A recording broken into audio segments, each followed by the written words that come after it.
ঘোষ, বিশাল লামা এবং চন্দনা বাউরি শ্রীমতী আমরা ওখানে গেছি এবং যাওয়ার আগে মাননীয় চিফ সেক্রেটারির পিএকে আমার অফিস থেকে ফোন করা হয়েছে। ফোন করে বলা হয়েছে আমরা বিরোধী দলনেতা মিট করতে চান। উনি হ্যাঁও বলেননি, নাও বলেননি, এই বলছি জানাচ্ছি আধ ঘন্টা অপেক্ষা করুন।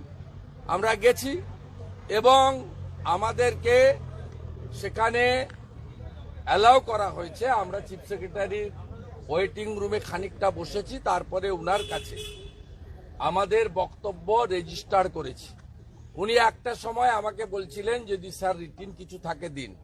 আমরা কিছুদিন আগেই অতিরিক্ত বর্ষণ এবং ধানে ধলদা কাটার নামে কৃষকদের যেভাবে ডিপ্রাইভ করা হচ্ছে তার রিটিন কমপ্লেন আমরা দিয়েছিলাম।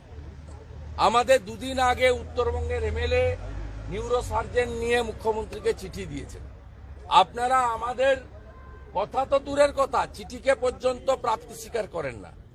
তাই আপনাদের কাছে আমরা মুখেই বলছি রেকর্ড করে নিন। আমি রেকর্ড করেছি, উনাকে রেকর্ডিংটা পাঠিয়েও দিয়েছি। তাতে আমাদের প্রথম ডিমান্ড হচ্ছে পশ্চিমবঙ্গে জনগণকে বঞ্চিত করছে এই তৃণমূল কংগ্রেস সরকার। শৌচালয়, আবাস যোজনা, প্রধানমন্ত্রী কিষাণ সম্মান নিধি থেকে হার ঘর জল সে নল সে জল, বার্ধক্য বিধবা ভাতা, নানা চাকরি দিয়ে সর্বস্তরে মানুষকে বঞ্চিত করছে এই সরকার। যিনি রাজ্যের 60 লক্ষ সরকারি কর্মচারীকে বঞ্চিত করছেন, যিনি রাজ্যের পেনশনারদের বঞ্চিত করছেন, যিনি রাজ্যের মেধাযুক্ত কর্মপ্রার্থীদেরকে চাকরি দেওয়ার ক্ষেত্রে বঞ্চিত করছেন, যে রাজ্য থেকে 50 লক্ষ লোক পরিযায়ী শ্রমিক হিসেবে বাইরের রাজ্যে যায়, কাজ থেকে বঞ্চিত করছেন, সেই রাজ্যের মুখ্যমন্ত্রী প্রধানমন্ত্রীর কাছে গিয়ে বঞ্চনার কথা উনার মুখে অন্তত মানায় না। দ্বিতীয় অভিযোগ আমরা করেছি, প্রধানমন্ত্রী ফসল বীমা যোজনা, আয়ুষ্মান ভারত কেন পশ্চিমবঙ্গকে যুক্ত করা হয়নি? আমরা বঞ্চিত। আপনাদের এই ঢপের চপ স্বাস্থ্যসাথীর কার্ড পশ্চিমবঙ্গের বাইরে কোনো হসপিটাল নেয় না, ছুঁড়ে ফেলে দেয়। আমরা আয়ুষ্মান ভারত এবং ক্রপ ইন্স্যুরেন্স পিএম চাই। আমরা বলেছি বিশ্বকর্মা যোজনায় আমাদের রাজ্যে সিএসসি তুলে দিয়ে বিএসকে চালু করে বিশ্বকর্মা যোজনায় বিশেষ করে ওবিসি এবং এসসি সমাজ যারা কারুশিল্পী তাদেরকে আপনি বঞ্চিত করছেন। সব রাজ্যে প্রিপারেশন কমপ্লিট, তালিকা কমপ্লিট, এই রাজ্যে ডিএমরা মিটিং করেন না। উজালাতে 75 লক্ষ নতুন গ্যাস কানেকশন দেবেন প্রধানমন্ত্রী। আমাদের রাজ্যে বোন দিদি মারা নতুন উজালা কানেকশনের প্রেয়ার করতে পারছেন না। এবং সাথে সাথে যেটা শেষ অভিযোগ, বিজেপির councillor, panchayat member, MP, MLA এদের প্রশাসনের কোনো মিটিংয়ে ডাকা হয় না।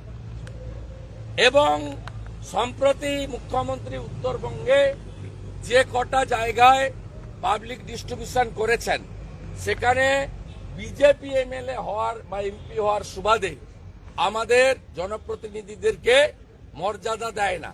যে মুখ্যমন্ত্রী তার রাজ্যে আমরা ওরা নীতিতে বিশ্বাস করে, যে মুখ্যমন্ত্রী এই রাজ্যে for the party by the party of the party ব্যবস্থা চালু করে for the people by the people of the people ব্যবস্থাকে অস্বীকার করে, সেই মুখ্যমন্ত্রীর মুখে বঞ্চনার কথা মানায় না।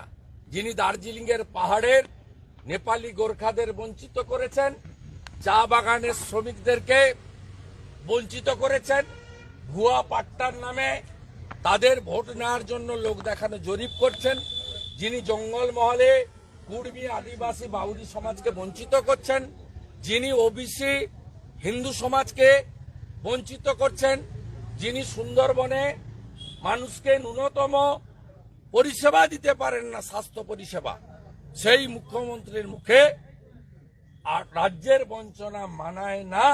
পরিশেষে আমরা ভ্রষ্টাচারী, চুরি দুর্নীতিতে নিমজ্জমান মমতা ব্যানার্জির মুখোশ খোলার জন্য রাজ্যের সচিবালয়, যেটা কোনো পৈতৃক কারোর সম্পত্তি নয়, সেখানে দাঁড়িয়ে আমরা আমাদের বক্তব্য প্রতিবাদ রেজিস্টার করেছি যে ড্রামাবাজ, মিথ্যাবাদী, পরিবারবাদী, তোষণবাদী এবং সর্বোপরি দুর্নীতির আখণ্ড অভিযোগে নিমজ্জমান এই মুখ্যমন্ত্রীর কোনো অধিকার নেই প্রধানমন্ত্রীর কাছে গিয়ে রাজ্যের আর্থিক বঞ্চনা নিয়ে বলার। শুভেন্দুদা, আজকে যেভাবে আপনি মুখ্য সচিবের ঘরে একেবারে পৌঁছে গেলেন বিধানসভা থেকে বেরিয়ে, কেউ কেউ বলছে শুভেন্দু অধিকারী মমতা ব্যানার্জিকে 10 গোল দিলেন, কি বলবেন? আমি কিছু বলবো না। আমি মুখোশ খুলে দেওয়ার চেষ্টা করেছি। বাংলার জনগণ দেখেছেন। বাংলার জনগণ এর আগে পঙ্কজ ব্যানার্জিকে দেখেছেন, পার্থ চ্যাটার্জিকে দেখেছেন, সূর্যকান্ত মিশ্রকে দেখেছেন, কংগ্রেসের বিরোধী দলনেতা দেখেছেন, বিজেপির দল এমএলএ এবং বিরোধী দলনেতাকে দেখছেন। আমি বিশ্বাস করি জনগণ যে উদ্দেশ্য নিয়ে বিজেপিকে একমাত্র বিরোধী দল করেছিল, আমরা সেইটাকে মর্যাদা দেওয়ার চেষ্টা করি প্রতিদিন, প্রতি মুহূর্তে, প্রতিটা বিষয়। আচ্ছা, কল্যাণ বন্দ্যোপাধ্যায়কে নিয়ে যে উপরাষ্ট্রপতিকে নিয়ে কল্যাণ বন্দ্যোপাধ্যায় যে মন্তব্য, মুখ্যমন্ত্রী সেক্ষেত্রে এখনো পর্যন্ত কিছু বলছেনই না, কার্যত পাশের আড়ালে। মুখ্যমন্ত্রী বলার দরকার নেই। মুখ্যমন্ত্রী এর আগেও রাষ্ট্রপতি মহোদয়াকে নিয়ে তার এক মন্ত্রী, হাফ মন্ত্রী খারাপ কথা বলেছিলেন। তাকে মুখ্যমন্ত্রী কার্যত অনেক পরে লোক দেখানো তিরস্কার করেছেন, কোনো ব্যবস্থা নেননি। মুখ্যমন্ত্রী এগুলো নিজেই মুখ্যমন্ত্রী প্রধানমন্ত্রীকে কোমরে দড়ি পরাবো বলেছিলেন। প্রধানমন্ত্রীকে বলেছিলেন যে কিম্বুত কিমাকার। সেই প্রধানমন্ত্রী এখন পা ধরছেন টাকা দিন। এই মুখ্যমন্ত্রী প্রধানমন্ত্রীকে আক্রমণ করেন, সরকারি মঞ্চ থেকে আক্রমণ করেন, আমলাদের বসিয়ে রেখে আক্রমণ করেন। তাই ঝাড়ে বাঁশ একই রকম হয়। মমতা ব্যানার্জির ঝাড়ে তার বাঁশ আলাদা হয় না। মমতা ব্যানার্জির মুখ যেমন, তেমনি আমাকে বিধানসভার ভিতর তুই তাকারি করে, যেমন ঝাড় তেমন বাঁশ, নো প্রবলেম। এটা কি কিন্তু আপনাদের বলি, মহামান্য রাষ্ট্রপতি মহোদয় আজকে রিঅ্যাক্ট করেছেন সোশ্যাল হ্যান্ডেলে, এবং সুপ্রিম কোর্টের একজন লয়ার এফআইআর করেছেন। ওটা কলকাতা নয়, বিনীত গোয়েল নেই, মনোজ মালব্যও নেই। ব্যবস্থা হবে এবং আমি আশা করি দিল্লি পুলিশ এই অর্বাচীনদের বিরুদ্ধে যথোপযুক্ত ব্যবস্থা গ্রহণ করবে। সাংবিধানিক